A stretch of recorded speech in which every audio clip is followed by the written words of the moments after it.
Hey everyone, Ryan Young, Kama Jiu-Jitsu. I hope you're doing well. So Sensei Dean did another judo video a couple of weeks ago, and we've gotten a lot of response on there. Thank you very much for that, by the way.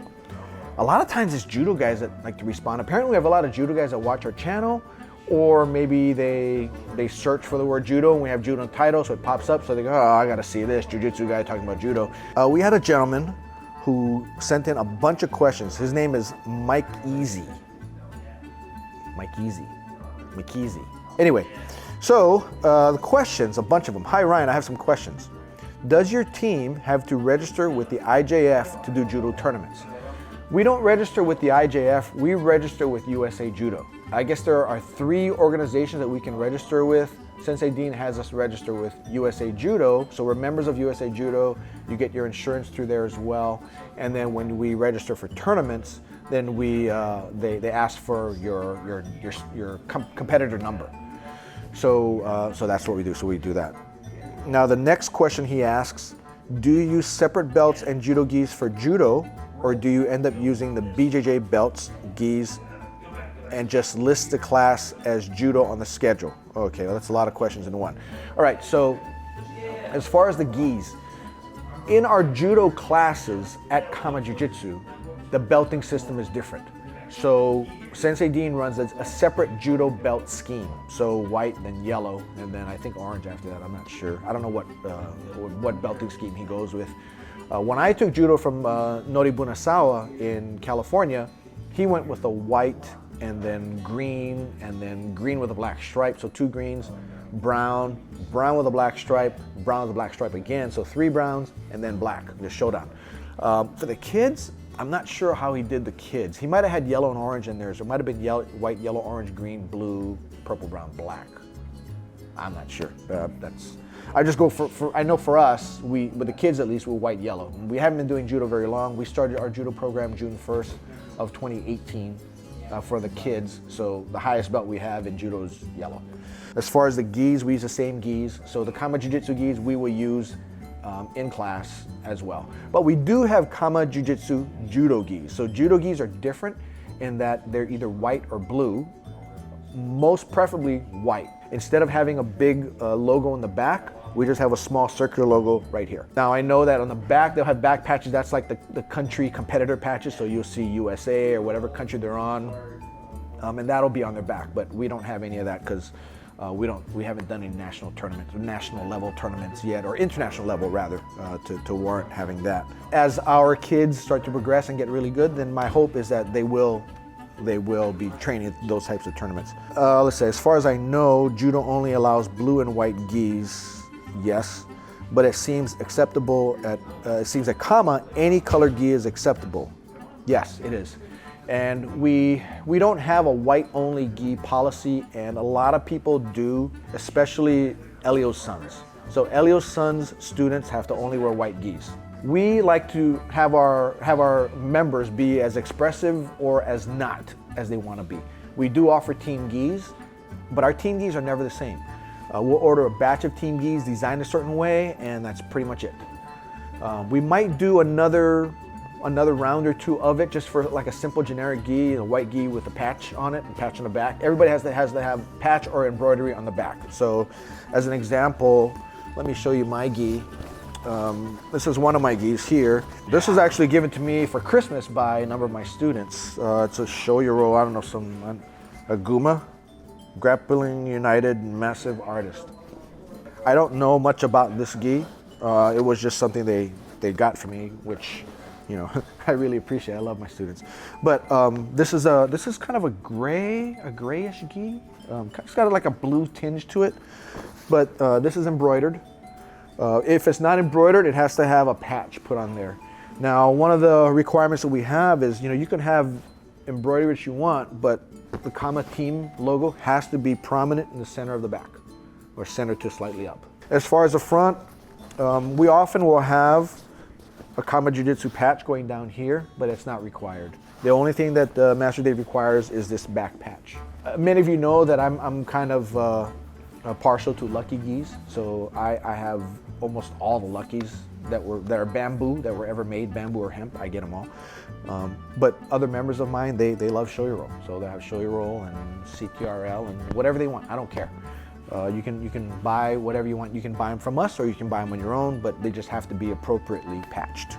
Do you promote students to green belt or let them borrow green belts and above for any Newaza Judo tournaments in order to execute submissions legally? I think I'd mentioned earlier that the highest rank that we have for our kids is yellow belt, so no. Last question, what differentiates your team from the guys at the Gracie Academy in Torrance? Seems they have mandatory white gis, ways to track your classes and progress worldwide, but mostly the same focus on jiu-jitsu overall being self-defense. So what differentiates us from the Gracie Academy Torrance? Well, a lot of things. First of all, they're huge, right? They have, what, 1,500 students? We've got, right now, as of February 2018, we've got 80 here in Texas and we've got 40 in California. That's it, right? We're not a big school at all. I like to think of us as a boutique school where, especially with our black belts here, so you've got me, myself here, I've got 3 of my instructors back there, and we can spend a lot of time with our students. We don't run big classes here. A typical big class for us might be 15, right? In California, a big class might be 12, and but we've got 3 black belts there. We've got me, myself here, and we've got 10 assistant instructors here. They're all being trained to teach, specifically to teach.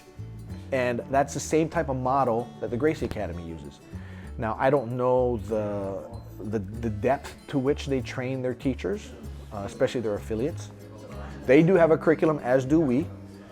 They do it in a what do you call it? In an orderly fashion, meaning they do these things. They call it, I think, the combatives curriculum, and then they do the master cycle. We just have the modules that take you from white to blue, and then we have further modules take you blue to purple, and then purple to brown, and so on and so forth. So we do have a path, as they do. We do, since we're a small school, it's easy to monitor our students kind of as a one-on-one type of thing, but everybody needs to go through the curriculum in order.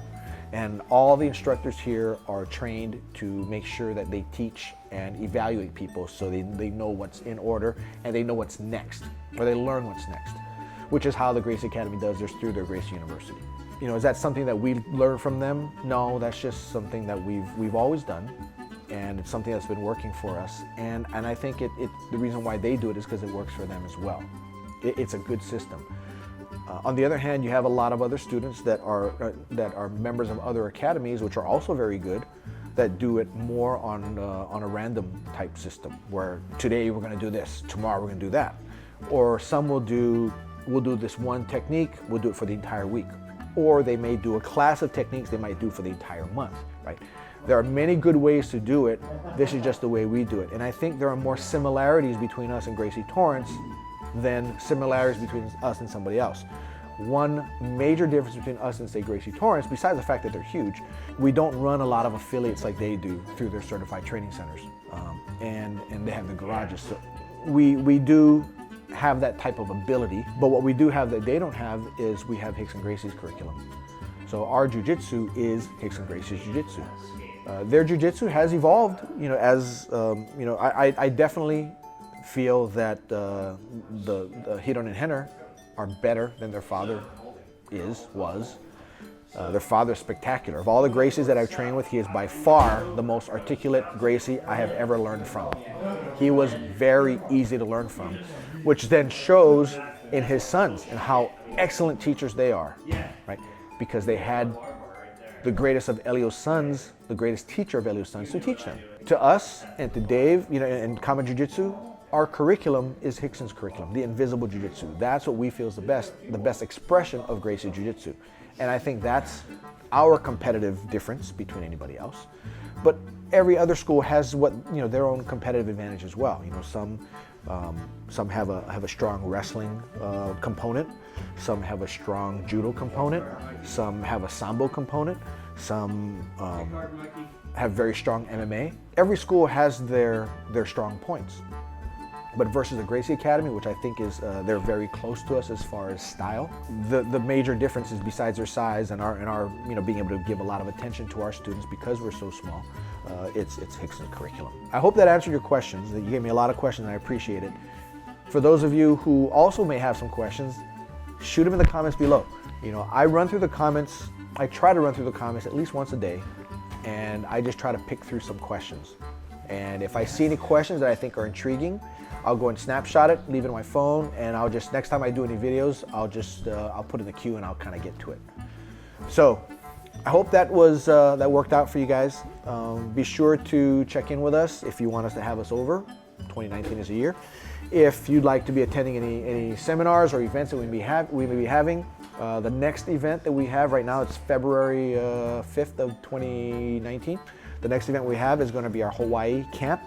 That's going to be taking place at Tako Jiu-Jitsu, T-A-K-O Jiu-Jitsu. Tako is Japanese for octopus. Tako Jiu-Jitsu in Honolulu, Hawaii.